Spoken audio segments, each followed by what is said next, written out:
Shalom.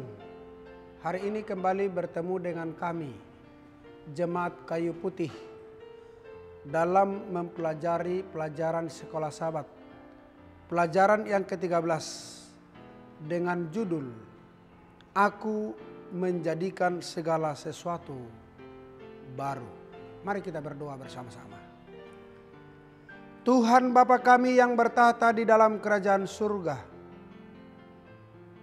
hari ini Tuhan kembali kami datang menghadap Engkau untuk memohon akan kekuatan daripada Tuhan, agar kiranya Tuhan boleh mengajar kami, menuntun kami untuk belajar dari firman-Mu tentang yang baru yang Tuhan akan berikan bagi kehidupan kami.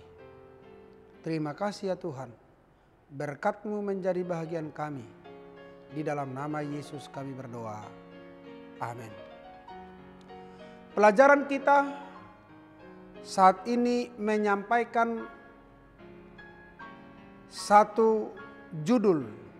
Aku menjadikan segala sesuatu baru, kata Tuhan kepada kita. Wahyu 21 ayat yang kelima sebagai ayat inti kita katakan seperti ini. Ia yang duduk di atas tahta itu berkata, lihatlah, aku menjadikan segala sesuatu baru. Dan firman-Nya, tuliskanlah, karena segala perkataan ini adalah tepat dan benar. Kehancuran Babel pada akhir zaman sesungguhnya itu menjadi kabar buruk bagi mereka yang bekerja sama dengan sistem agama yang murtad. Sebaliknya saudaraku, bagi umat Allah, bahwa kabar ini adalah kabar baik. Mengapa? Karena Tuhan katakan, aku menjadikan segala sesuatu baru. Ini adalah kabar yang tepat dan kabar yang benar bagi umat Tuhan. Saudaraku, ketika para umat Tuhan berseru oleh karena dianiaya, mereka katakan, berapa lama lagi ya Tuhan?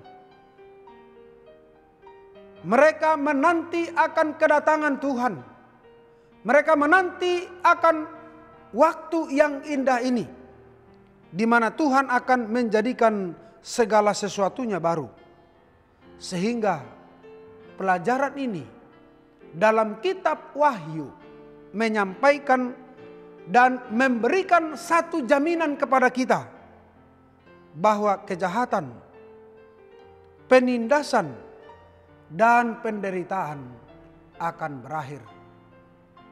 Dan Yesus akan memberikan kemenangan bagi orang-orang yang percaya kepadanya. Kemenangan itu diibaratkan seperti pernikahan. Karena kita akan menikah dengan anak domba itu. Dialah yang menjadi pengantin laki-laki. Dan kita sebagai umatnya adalah pengantin wanitanya. Dalam kehidupan manusia, bila mana ada calon pria untuk pergi ke rumah tunangannya, dan di sana akan menyampaikan atau memberikan mahar atau membayar, maka pasangan itu dianggap sah sekalipun mereka belum bisa serumah. Setelah calon mempelai pria itu menyampaikan maharnya, maka dia akan kembali ke rumahnya untuk menyediakan tempat bagi calon mempelai wanita itu. Dalam hal ini pun kita tahu bahwa dalam Yohanes pasal 14 ayat yang pertama sampai ayat yang ketiga menyampaikan agar umat Tuhan jangan gelisah, agar umat Tuhan harus percaya karena Yesus pergi ke surga menyediakan tempat bagi kita, agar di mana Yesus berada kita pun akan berada di sana. Itulah sebabnya pelajaran ini menyampaikan bahwa pernikahan itu akan terjadi oleh karena umatnya akan dibawa ke tempatnya, ke tempat Yesus yang saat ini berada, dan dia akan mengumpulkan umatnya, memberikan jubah yang bagus, jubah umat Allah yang melambangkan bahwa mereka adalah umat-umat yang kudus. Saudaraku, perang itu akan berakhir di dunia ini, yaitu perang antara Kristus dan setan, yang menggambarkan bahwa Kristus akan datang yang kedua kali untuk menggenapi janjinya. Karena itu telah dinanti-nantikan oleh umat percaya dalam segala zaman. Saudaraku, dikatakan bahwa semuanya pertentangan itu akan dimenangkan oleh Yesus, yang mengartikan bahwa Yesus telah mengalahkan iblis di sorga. Yesus juga telah mengalahkan iblis di padang gurun, dan Yesus pun telah menaklukkan iblis di salib, dan Yesus juga akan menaklukkan iblis ketika dia datang yang kedua kali ke dunia ini.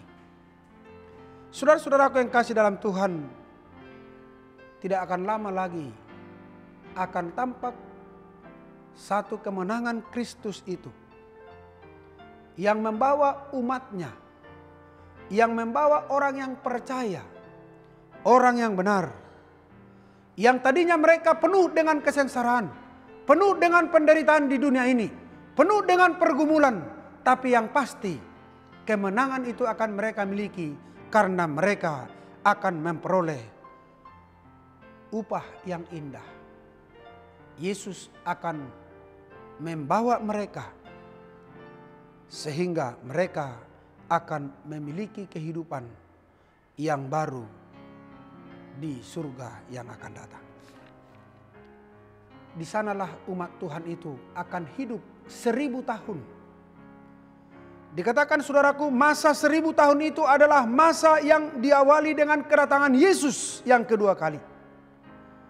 Dan hal itu akan menyakitkan hati setan, hati iblis, oleh karena dia diibaratkan diikat. Saudaraku, mengapa dikatakan setan diikat? Apakah dia dirantai? Sesungguhnya itu hanya simbolis. Mengapa?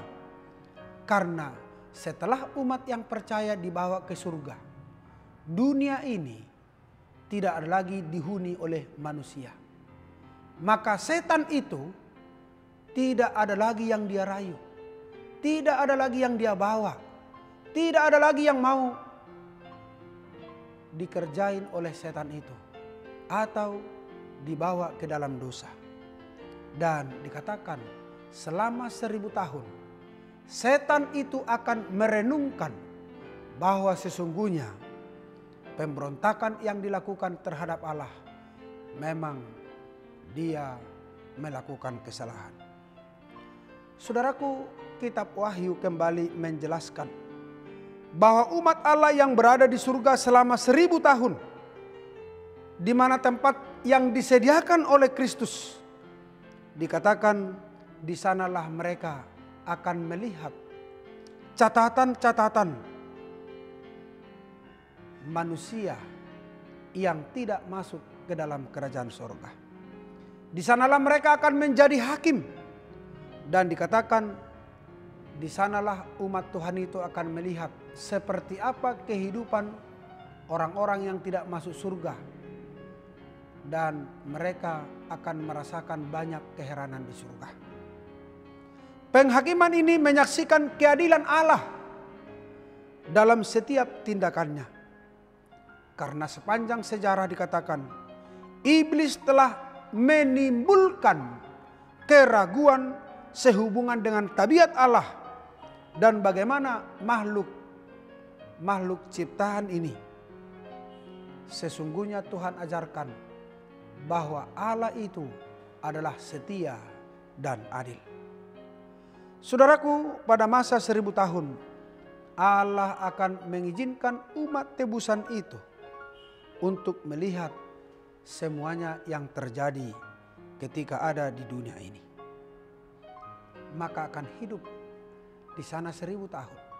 Setelah itu dikatakan, maka akan ada langit yang baru dan bumi yang baru.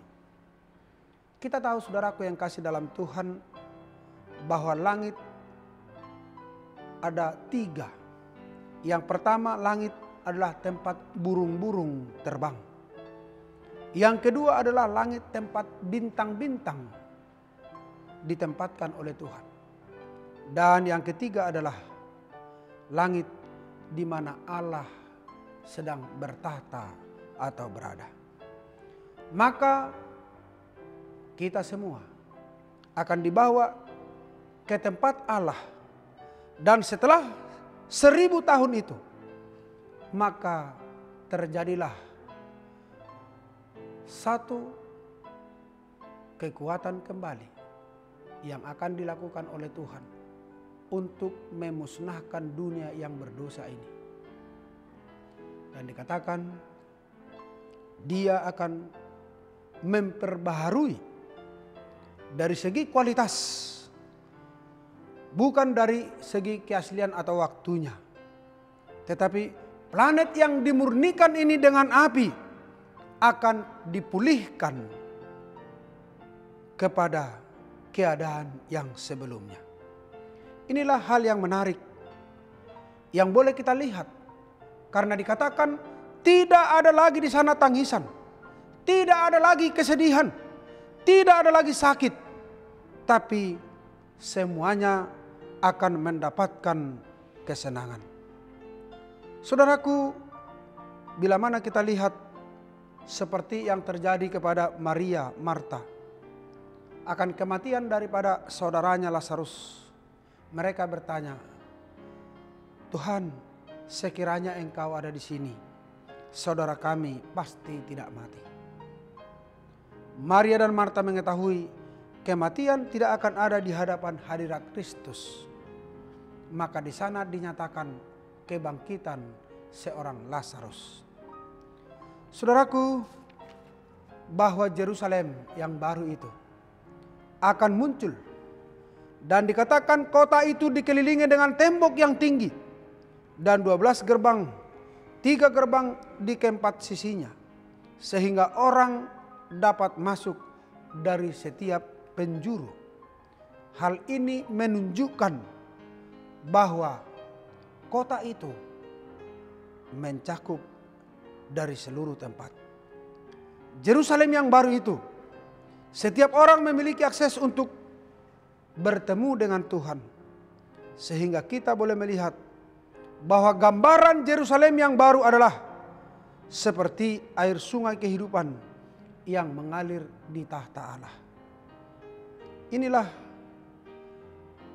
yang boleh kita lihat, karena berbeda dengan sungai yang terjadi di Babel, di mana banyak orang merindukan untuk duduk di kota Yerusalem itu. Karena dikatakan di kedua sisi daripada sungai itu, dikatakan ada tumbuh pohon kehidupan yang memberikan kesembuhan bagi jiwa. Di mana di sana tidak ada lagi sakit penyakit, tapi jiwa kita yang akan disembuhkan oleh Yesus. Pelajaran ini sangat luar biasa bagi kita.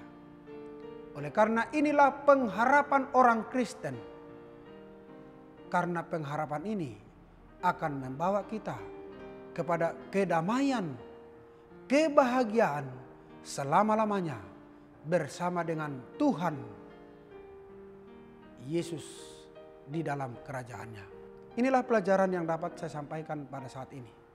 Tuhan Yesus kiranya boleh memberkati kita semuanya. Amin.